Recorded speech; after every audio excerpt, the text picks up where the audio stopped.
तो first question जो आपको दिख रहा है उस क्वेश्चन के अंदर पूछा गया है द नंबर ऑफ पहले इसकी जगह ये क्वेश्चन लेता हूं मैं, पहले इसकी जगह ये क्वेश्चन लेता हूं। हाँ, उससे दो क्वेश्चन क्लियर हो जाएंगे। क्वेश्चन में बोला गया है number of distinct ways in which 4 particles can be distributed in 7 energy levels. इसमें दो केस बनाए हैं। पहला केस बनाया है दे आर डिस्टिंग्विशेबल और दूसरा केस बनाया है दे आर इनडिस्टिंग्विशेबल। दो केस बनाए गए हैं। पहला केस बनाया डिस्टिंग्विशेबल का, दूसरा बनाया इनडिस्टिंग्विशेबल। और ये बोसोन्स दिए हुए हैं। क्या दिए हुए हैं? बोसोन्स, है ना। तीन तरह की हम स्टैटिस्टिक्स पढ़ते हैं, एमबी, एफडी और बीई। तो बीई स्टैटिस्टिक्स मतलब बोसोन्स, तो बोसोन्स के लिए अलग फॉर्मूला होगा। एफडी यानी कि फर्मियोन्स, उसके लिए अलग फॉर्मूला होगा। एमबी यानी कि या तो लिखाएगा आइडियल गैस या कोई डिस्टिंग्विशेबल पार्टिकल, ऐसा कुछ लिखाएगा, तो वो होगा एमबी स्टैटिस्टिक्स। अब यहां पर भी दो केस है, एक डिस्टिंग्विशेबल का है और एक इनडिस्टिंग्विशेबल का है। अब डिस्टिंग्विशेबल अगर लग गया यहां पर, तो डिस्टिंग्विशेबल का सीधा सीधा मतलब है कि एमबी स्टैटिस्टिक्स की बात चलेगी। बट डिस्टिंग्विशेबल का मतलब सीधा सीधा हो गया कि एमबी स्टैटिस्टिक्स होने वाला है। तो पहले केस में डिस्टिंग्विशेबल की अगर बात करूं, डिस्टिंग्विशेबल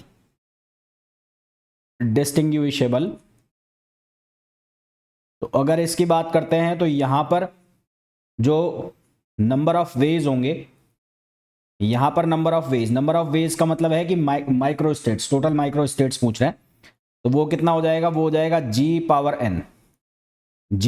एन, है ना। जी का मतलब हो गया नंबर ऑफ सेल्स या एनर्जी लेवल्स, और पार्टिकल्स हो गया 4। तो ये कितना हो जाएगा? 7 पावर 4। कितना हो जाएगा? 7 पावर 4। तो उसके हिसाब से तो एक ही ऑप्शन बन रहा है डी, बाकी तो सारे ही गलत हो गए। तो ऑप्शन तो आपके पास आ ही गया वैसे ही, डी। अच्छा, दूसरे में आपको बोला है इनडिस्टिंग्विशेबल।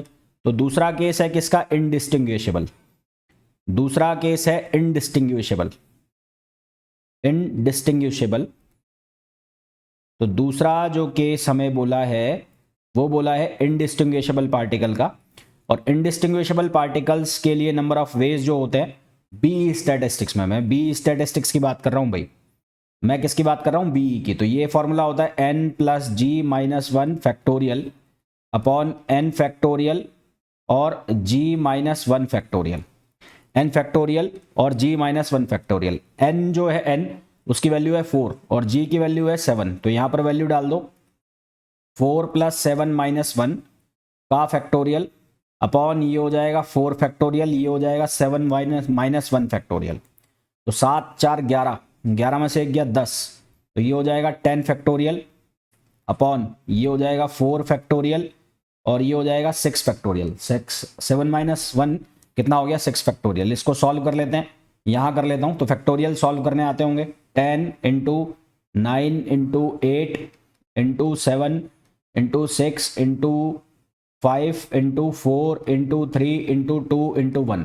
जो सबसे सिंपल तरीका है जिससे आपने इसको सॉल्व किया है उससे बता रहा हूं मैं। और फैक्टोरियल 4 को लिख सकते हो 4 इंटू 3 इंटू 2 इंटू 1, और फैक्टोरियल 6 को लिख सकते हो 6 into 5 into 4 into 3 into 2 into 1। यानी कि ये पूरा कटेगा 6 के पीछे वाला, ये पूरा कट गया। अब उसके बाद 4 इंटू 2 8 और ये 8 कट गया। यहाँ से 3 तिया कितना आ गया? 9 आ गया। 7 तिया 21 इंटू मल्टीप्लाई बाय 10। तो यहाँ से आंसर कितना बन गया? 210। तो आंसर कितना हो गया? 210। तो ऑप्शन डी हमारे पास करेक्ट आंसर हो गया। तो आंसर तो तुम निकाल लोगे, इंटेलिजेंट तो तुम हो ही, इतनी मैथमेटिक्स तो आती होगी। मेनली आपको बस ये आइडेंटिफाई करना होता है कि क्वेश्चन को करना कैसे है, उसमें कौन सा फॉर्मूला लगेगा, तो वो पहचानना कैसे है, वो मेरा मेन एम है कि वो आपको समझ में आ जाए कि क्वेश्चन को हम पहचानेंगे कैसे, कि कौन सा फॉर्मूला कहां पर लगाया जाएगा। समझ में आ गया? अब देखो दूसरा क्वेश्चन। अब ये दूसरा क्वेश्चन का आंसर आपको देखते ही पता लग जाएगा। डिस्टिंक्ट वे है, 4 इनडिस्टिंग्विशेबल बोसोन से और 7 एनर्जी लेवल्स है। तो अभी ये क्वेश्चन सॉल्व किया है हमने। तो यहां पर नंबर ऑफ वेज कितने आ जाएंगे भाई? n plus G minus 1 factorial upon n factorial और ये हो जाएगा g माइनस 1 फैक्टोरियल, ये हो जाएगा। और क्वेश्चन सेम है जो अभी पीछे वाला क्वेश्चन था, उसमें दो कंडीशंस दी थी, यहां पर एक सिंगल के फॉर्म में पूछ लिया, बाकी क्वेश्चन तो वही है। तो कैसे सॉल्व करोगे? 4 plus 7 minus 1 factorial upon 4 factorial, यहां पर हो जाएगा 7 माइनस 1 फैक्टोरियल। आंसर अब बार बार क्या निकालना, अभी निकाला है, आंसर क्या आ जाएगा? 210। क्या आंसर आ जाएगा? 210। ठीक है, क्या आंसर आ जाएगा यहां पर? 210। नेक्स्ट क्वेश्चन पे आ जाओ। अच्छा, नेक्स्ट क्वेश्चन में बोला है gas of an spinless Bose particles, an spinless Bose particles of mass m is enclosed in a volume v at temperature t, density of states. देखो डेंसिटी ऑफ स्टेट्स को पहचानने का जो तरीका होता है वो मैं बता रहा हूं। तो D omega upon D omega upon D को बोलते हैं डेंसिटी ऑफ स्टेट्स। इस डेंसिटी ऑफ स्टेट्स को प्रोपोर्शनल लिखता हूं मैं ई के, अगर ई मतलब एनर्जी, तो ये हो गया D upon S minus one, जहां डी जो है डी वो हो गया डायमेंशन, डी का मतलब हो गया डायमेंशन, डी जो है उसका मतलब हो गया डायमेंशन, और एस का मतलब हो गया पार्टिकल रिलेटिविस्टिक है या नॉन रिलेटिविस्टिक है। अगर पार्टिकल रिलेटिविस्टिक है तो एस की वैल्यू बनेगी 1, और अगर पार्टिकल नॉन रिलेटिविस्टिक है तो एस की वैल्यू बनेगी 2। तो एस जो है एस इसकी दो वैल्यू बनती है, एक एस की वैल्यू बनती है 1, ये किसके लिए बनती है, नॉन रिलेटिविस्टिक पार्टिकल, सॉरी, ये किसके लिए है, रिलेटिविस्टिक पार्टिकल, ये रिलेटिविस्टिक पार्टिकल, रिलेटिविस्टिक, और एस की वैल्यू बनती है 2, कब, जब हम बात करते हैं non relativistic particle, non relativistic particle. तो यहां पर हमें बोसोन बोला है 3 डायमेंशन की कंडीशन, और नॉन रिलेटिविस्टिक पार्टिकल हो गया, तो ये बनेगा D omega upon D E proportional to E power, D की वैल्यू हो जाएगी 3 और एस की वैल्यू हो जाएगी 2 माइनस 1। तो यहाँ से डी ओमेगा अपॉन डी ई, ये वैल्यू आ गई हमारे पास ई पावर 1/2, तो ई पावर 1/2 के प्रोपोर्शनल होगा। तो ये बी ऑप्शन खत्म, डी ऑप्शन खत्म। अब ये ए और सी एक जैसे हैं, ए और सी एक जैसे हैं, यहाँ पर भी है ये भी है। अब इसको कैसे सॉल्व करोगे, अब यहाँ पर इसको सॉल्व करना है हमारे पास, तो एक नंबर ऑफ पार्टिकल्स का फॉर्मूला हमारे पास होता है, वो फॉर्मूला होता है जीई, वो थोड़ा सा आपको याद रखना पड़ेगा। 3 डायमेंशन के लिए उसकी वैल्यू होती है v अपॉन एच क्यूब, 4/3 पाई पी क्यूब। हालांकि फॉर्मूला आप डायरेक्ट याद रखोगे वो ज़्यादा बेटर रहेगा, मैं आपको बता रहा हूँ ये आ कैसे रहा है। और p का मतलब है मोमेंटम, मोमेंटम की वैल्यू को रखेंगे हम 2me, मोमेंटम की वैल्यू को हम रखेंगे 2me। तो यहाँ पर जब मैं ये जी का मतलब है D omega, number of states, number of particles, तो G E equals to V upon H cube 4/3 pi, और ये p की वैल्यू यहाँ रख देता हूँ, तो ये बन जाएगा 2me, और ये पावर हो गई 3/2। अब मेरे को number of density of states निकालना है, तो मेरे को इसको डिफ्रेंशिएट करना है e के रेस्पेक्ट में, तो मैं निकालूंगा D G E upon del E. तो जब मैं इसको सॉल्व करूंगा तो मेरे पास ये फॉर्मूला बनेगा 2πv अपॉन एच क्यूब और 2m 3/2 और e पावर 1/2, ये फॉर्मूला बनेगा जब इसको सॉल्व करेंगे। तो ये थोड़ी सी चीज़ तुम्हें याद रखनी पड़ेगी, अदरवाइज डायरेक्ट पकड़ना है कि कौन सा फॉर्मूला सही होगा, तो ये याद रखना डेंसिटी ऑफ स्टेट्स के लिए, इससे तुम्हारे काफ़ी सारे क्वेश्चन सॉल्व हो जाएंगे। तो यहाँ पर आंसर आ जाएगा ए, आ जाएगा। कौन सा आंसर आ जाएगा, ए। तो राइट आंसर हमारे पास जो आ जाएगा वो क्या आ जाएगा, ए आ जाएगा। इज इट क्लियर, यहां तक क्लियर है सबको? नेक्स्ट क्वेश्चन देखो। नेक्स्ट क्वेश्चन में बोला है the number of ways of distributing 7 distinguishable, ये अन नहीं है, इन हो गए, इन हो गए, indistinguishable part bosons 5 energy level. तो n की वैल्यू दे दी है 7 और g की वैल्यू दे दी है 5। फॉर्मूला यूज करना है आपको। तो फॉर्मूला क्या है हमारे पास, फॉर्मूला है n plus G minus 1 factorial upon n factorial, और ये हो जाएगा g माइनस 1 फैक्टोरियल। n की वैल्यू आपने रखी 7 और ये g की वैल्यू 5 माइनस 1 फैक्टोरियल अपॉन यहाँ कितना हो जाएगा, ये हो जाएगा 7 फैक्टोरियल, ये हो जाएगा 5 माइनस 1 फैक्टोरियल।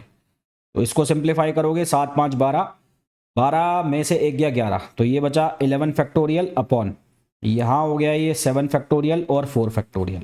तो आंसर चेक करो, कौन सा आंसर आ गया, सी आंसर आ गया। कौन सा आंसर आ गया है, सी आंसर आ गया है। क्या यहां तक क्लियर है सबको?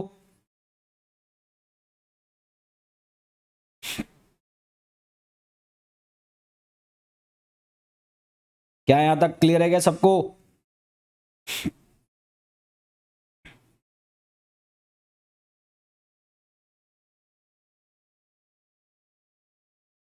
चलो भाई नेक्स्ट क्वेश्चन पे आओ। नेक्स्ट कहां गया क्वेश्चन, ये रहा नेक्स्ट। ये भी ऐसा ही है, सेम क्वेश्चन है। ये खुद होमवर्क में करके बताना भाई मेरे को, ये क्वेश्चन होमवर्क में करके बताना।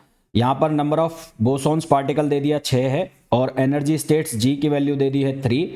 ये अब फॉर्मूला लगा के निकालना है आपको, लगभग एक जैसे क्वेश्चन हो गए तो बार बार बताने की जरूरत है नहीं।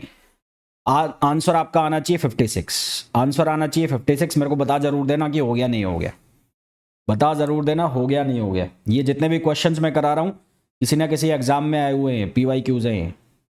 ये जितने भी क्वेश्चंस मैं करा रहा हूँ किसी ना किसी एग्जाम में आए हुए हैं, PYQs हैं, तो अपने आप में इनकी इंपॉर्टेंस बहुत ज़्यादा है, तो कर लेना इन क्वेश्चंस को। अगला क्वेश्चन जो दिया हुआ है, B statistics applied to a particle of system which are. B statistics apply की जाती है ऐसे पार्टिकल्स को, ऐसे सिस्टम ऑफ पार्टिकल्स को जिसमें जो पार्टिकल्स होते हैं वो इनडिस्टिंग्विशेबल होते हैं और जो पाउली एक्सक्लूजन प्रिंसिपल को फॉलो नहीं करते हैं। कल भी मैंने बताया था आपको 3 स्टैटिस्टिक्स हम पढ़ते हैं, फिर बता रहा हूं। एक हम पढ़ते हैं MB, एक हम पढ़ते हैं BE और एक हम पढ़ते हैं FD। FD मतलब फर्मी ड्राइक। BE जो है वो अप्लाई होती है इनडिस्टिंग्विशेबल के लिए, इनडिस्टिंग्विशेबल BE, और FD भी अप्लाई होती है इनडिस्टिंग्विशेबल के लिए, और MB जो है वो अप्लाई होती है डिस्टिंग्विशेबल के लिए, डिस्टिंग्विशेबल। एक तो ये अजीब सा नाम है, डिस्टिंग्विशेबल, डिस्टिंग्विशेबल। FD अप्लाई होती है इनडिस्टिंग्विशेबल के लिए। BE की जब बात करोगे और MB की जब बात करोगे तो ये दोनों पाउली एक्सक्लूजन प्रिंसिपल को ओबे नहीं करती, तो not obey Pauli exclusion principle. ये दोनों पाउली एक्सक्लूजन प्रिंसिपल को ओबे नहीं करती, जबकि ये ओबे करती है। Obey Pauli exclusion principle, obey Pauli exclusion principle. ये पाउली एक्सक्लूजन प्रिंसिपल को ओबे करती है, जबकि ये दोनों ओबे नहीं करती है। तो हमें यही पूछा है कि बी स्टैटिस्टिक्स कहाँ पे अप्लाई होगी, तो वो इनडिस्टिंग्विशेबल पार्टिकल जो कि पाउली एक्सक्लूजन प्रिंसिपल को फॉलो नहीं कर रहे हो। तो सही आंसर हमारे पास क्या हो जाएगा, बी हो जाएगा।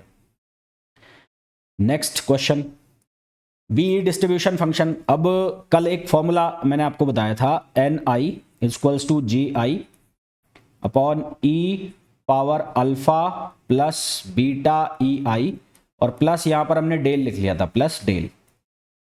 ये स्टैंडर्ड केस बनाया था हमने। डेल की वैल्यू -1 लिखी थी किसके केस में, BE के केस में। डेल की वैल्यू +1 लिखी थी हमने किसके केस में, FD के केस में। और डेल की वैल्यू हमने 0 लिखी थी किसके केस में, MB के केस में। MB के केस में इसकी वैल्यू लिखी थी हमने 0, ठीक है। और फिर मैंने बोला था हाई टेम्परेचर पर ये तीनों जो स्टैटिस्टिक्स हैं वो सेम रिजल्ट देंगी, और स्पेशल नोट लगा के भी मैंने लिखा था एट हाई टेम्परेचर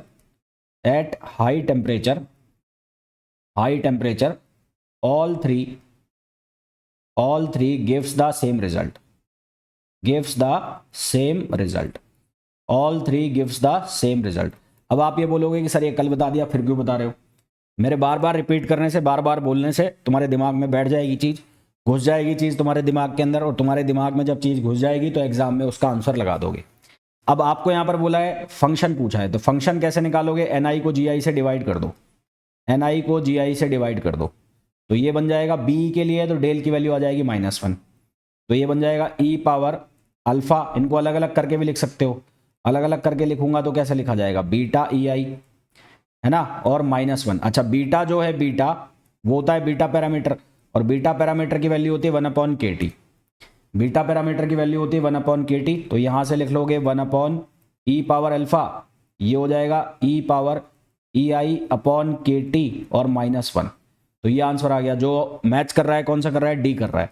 अगर आपसे यहां पर B की जगह पूछ लिया जाता FD के लिए डिस्ट्रीब्यूशन फंक्शन बताओ, तो FD के केस में यहां पर आ जाता प्लस। आपसे पूछ लिया जाता MB